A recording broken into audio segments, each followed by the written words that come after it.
শিক্ষার্থী বন্ধুগণ, আপনারা আমাদের সঙ্গে থাকুন। আজকে আমি ওয়ান মোর শব্দটি নিয়ে আলোচনা করব।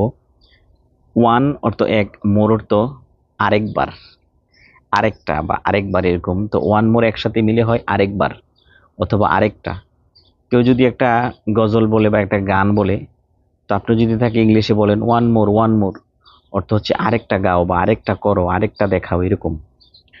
তো এটা নিয়ে আজকে আমি আপনাদের সামনে একটু বিস্তারিত আলোচনা করছি। আমি নাম্বার দিয়ে দেখিয়ে দিচ্ছি, দেখুন। আরেকবার দেখাও, সি ওয়ান মোর টাইম। আরেকবার খাও, ইট ওয়ান মোর টাইম, আরেকবার খাও। এখানে আমি বাংলাটা আগে দিয়ে দিচ্ছি, কারণ আমরা তো বাংলা ভাষাভাষী মানুষ, আমাদের অন্তরে লালন করছি বাংলা। এই জন্য আমরা যখন ইংলিশে কথা বলতে যাই, আমাদের অন্তরে, আমাদের দিমাগে আগে বাংলাটা আসে। এই জন্য বাংলাটা চিন্তা করে সাথে সাথে সেকেন্ডের মধ্যে আপনি ইংলিশ করে ফেলবেন। ভিতর থেকে আপনার ট্রান্সলেট হয়ে এটা মুখ দিয়ে ইংলিশ বের হবে।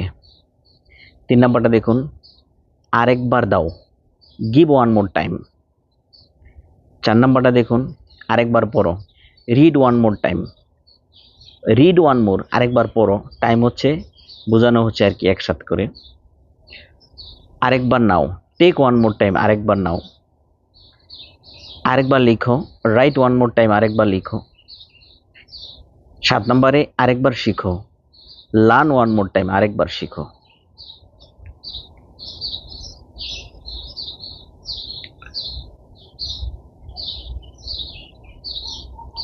আট নাম্বারটা দেখুন,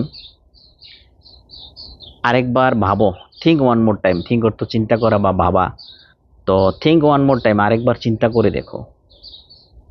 9 নম্বরে আরেকবার খেলো, প্লে ওয়ান মোর টাইম, আরেকবার খেলো। 10 নম্বরে আরেকবার ধোও, ওয়াশ ওয়ান মোর টাইম, আরেকবার ধোও, মানে এটা পরিষ্কার হয়নি, আরেকবার ধোও, ওয়াশ ওয়ান মোর, আরেকবার। 11 নম্বরে আরেকবার এসো, কাম ওয়ান মোর টাইম, আরেকবার এসো। 12 নম্বরে আরেকবার ঘুমাও, স্লিপ ওয়ান মোর টাইম, আরেকবার ঘুমাও। 13 নম্বরে আরেকবার হাসো, স্মাইল ওয়ান মোর টাইম, আরেকবার হাসো। 14 নম্বরে আরেকবার দৌড়াও, রান ওয়ান মোর টাইম, আরেকবার দৌড়াও। আমি ক্লিয়ার করে আবার আপনাদেরকে দেখিয়ে দিচ্ছি। 15 নম্বরে দেখুন, আরেকবার নাচো, ডান্স ওয়ান মোর টাইম। 16 নম্বরে আরেকবার খেলো, না আরেকবার খোলো, ওপেন ওয়ান মোর টাইম, আরেকবার খোলো। তো আপনারা আমাদের সঙ্গে থাকুন, ইনশাল্লাহ আমি এরকম সুন্দর সুন্দর আরও অনেক ভিডিও নিয়ে আসবো। আপনারা আমার ভিডিওগুলো ফলো করলে জীবনে অনেক কিছু আপনাদের ভুল সংশোধন হয়ে যাবে এবং অনেক কিছু শিখতে পারবেন, বুঝতে পারবেন। বারবার প্র্যাকটিস করবেন, বারবার দেখবেন, ইনশাল্লাহ অনেক এগিয়ে যেতে পারবেন। আল্লাহ হাফেজ।